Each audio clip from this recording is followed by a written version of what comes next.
Hello কাছের মানুষজন, সবাই কেমন আছেন? আশা করি সবাই অনেক বেশি ভালো আছেন। এই তো আমি সকাল সকাল অফিসের জন্য রেডি হয়ে যাচ্ছি। এখন অ্যাকচুয়ালি এত বেশি গরম পড়ছে যে মানে টলারেট করা খুবই কষ্টকর। তো যাই হোক, সন্ধ্যায় বাসায় চলে আসছিলাম, বিকালে বাসায় চলে আসছি অফিসের পরে। দেন লাঞ্চ টাঞ্চ করলাম। তারপরে হচ্ছে দেখি যে আমার ছোট বোন বলতেছিল যে চল একটু মোমো খাই, অনেকদিন মোমো খাওয়া হয় না। আমি বললাম আচ্ছা ওকে তাহলে অর্ডার দে। তো আশেপাশে কি ছিল, এখন হচ্ছে ওয়াও মোমো ছিল। তো আমরা আগে হচ্ছে এখানে একটা মোমোস হাউস ছিল বসুন্ধরা, তো ওটা থেকে অর্ডার করে খেতাম, বাট এখন অ্যাকচুয়ালি ওটা বন্ধ হয়ে গেছে। তো এখন আমাদের অ্যাকচুয়ালি আমরা এটা থেকেই আনছিলাম যে ট্রাই করে দেখি কেমন। তো যাই হোক, এই যে আমাদের মোমো, এটা হচ্ছে আমি পাঠাও থেকে অনেকবার ট্রাই করছিলাম, কেন জানি হচ্ছিল না, আই ডোন্ট নো। তারপরে হচ্ছে লাস্টে হচ্ছে ফুড পান্ডা থেকে ট্রাই করলাম। তো দেন হচ্ছে আফটার 1 আওয়ার পরে হচ্ছে আসছে। যাই হোক, এইটা হচ্ছে মানে চিকেন চিজ মোমোটা ছিল।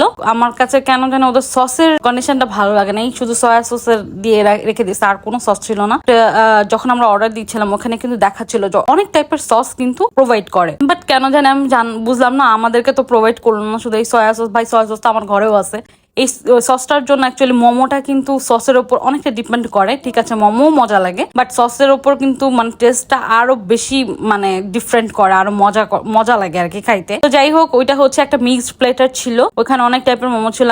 আমি যেটা বুঝতে পারছি ওখানে মানে একটা ফের একটা মোমো ছিল, তারপরে হচ্ছে একটা হচ্ছে চিংড়ি মাছের মোমো ছিল আর কি। কিন্তু এই যে দেখেন মোমোর পিছনে কিছু ছিল না, তো আমি বলতেছিলাম যে ওটা মানে নিচে লেগেছিল। যাই হোক, বাট ওদের টেস্টটা খুব বেশি ভালো ছিল।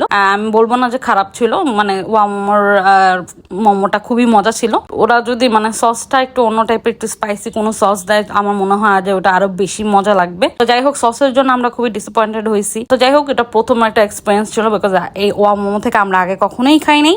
তো এই জন্য হচ্ছে আমরা একটু ডিসঅ্যাপয়েন্টেড হয়েছি যে সসটা যদি অন্যরকম হতো তাহলে খুব বেশি ভালো হতো আর কি। সবাই খাচ্ছিল, তো সবার এক্সপিরিয়েন্স আমি নিচ্ছিলাম যে তোমাদের কাছে কেমন লাগছে, মোমো ভালো লাগছে নাকি। তো ওরা বলতেছিল যে হ্যাঁ সসটা, আমার আম্মু যখন বলতেছিল সসটা হলে ভালো হতো। মিলে খাওয়া দাওয়া করলাম। তারপরে আমার ছোট বোন আবার একটু নিচে চলে গেল, ও বললো যে চটপটি, আমি বিকজ ওকে অনেকদিন ধরে বলতেছিলাম আমার খুব চটপটি খাইতে ইচ্ছা করতেছে। তো আমাদের এখানে একটা চটপটি আছে কুমিল্লা হাউস, তো ওদের চটপটিটা কিন্তু অনেক ফেমাস, ওদের চটপটি ফুচকাটা। হোক, আমরা একটু হালকা লবণ দিচ্ছিলাম কারণ লবণ একটু কম লাগতেছিল তার জন্য। তো এই তো বাসার সবাই মিলে একসাথে খাওয়াটা কিন্তু অনেক মানে মজার একটা ব্যাপার, তাই না বলেন? আমি সবসময় ট্রাই করি যে হ্যাঁ আমরা বাসার সবাই যাতে একসাথে খাই। ফুচকা খাচ্ছ? চটপটি খাচ্ছ? তাই বলে বাবালে, বাবু কেমন স্যার? কি হয়েছে? একটু আস্তে জোরে বলো।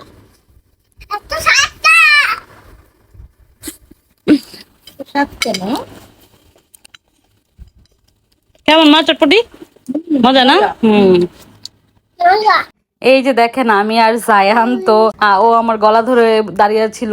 ও হচ্ছে খালি ফুচকাটা খাচ্ছিল, কারণ ও তো আর চটপটি খেতে পারে না তার জন্য, কারণ চটপটিটা তো অনেক স্পাইসি। তো আমি হচ্ছে চটপটিটা খাচ্ছিলাম খুব মজা করে, বিকজ অনেকদিন পরে চটপটি খাচ্ছিলাম। বিকজ আমি ভাবছিলাম যে বাসায় বানাবো, দেখি একদিন বাসায় বানাবো এবং রেসিপিটা আপনাদেরকে দেখাবো যে বাসায় মানে বাসায় বানানোটা বেশি মজা নাকি হচ্ছে মানে আমরা একটা রিভিউ করতে পারি, তাই না? একটা চ্যালেঞ্জ টাইপের করতে পারি রিভিউ, যে বাসার চটপটি বেশি মজা নাকি বাইরের চটপটি। সবাইকে বলে দাও তো সাবস্ক্রাইব করতে, লাইক দেন, তারপর কি কমেন্ট করেন,